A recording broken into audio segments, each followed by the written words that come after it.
মানুষটা একবার ফ্যামিলি প্রবলেমে পড়ে, সেই মানুষটা আর কোনো কিছুতে ভালো লাগে না, কোনো কিছুতেই সে শান্তি খুঁজে পায় না।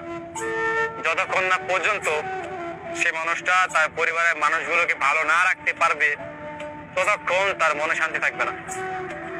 ওই যে কথায় আছে না যে মধ্যবিত্ত ফ্যামিলির ছেলে মেয়েদের বুকে একটাই টেনশন থাকে, মাথায় একটা টেনশন থাকে, তাদের বুকে একটাই ব্যথা থাকে, সেটা হচ্ছে গিয়া কেমন করে সে তার পরিবারটাকে ভালো রাখবে। একটা সময় পর গিয়ে দেখা যায় যে পরিবারের মানুষগুলো ভালো থাকে না শুধু টাকার জন্য।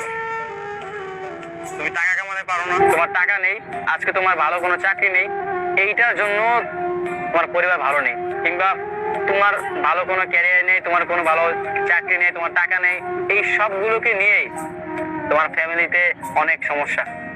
একটা সময় পর গিয়ে দেখা যায় যে আসলেই পরিবারের মানুষগুলোর কষ্ট দেখে নিজের কষ্ট ধরে রাখা যায় না।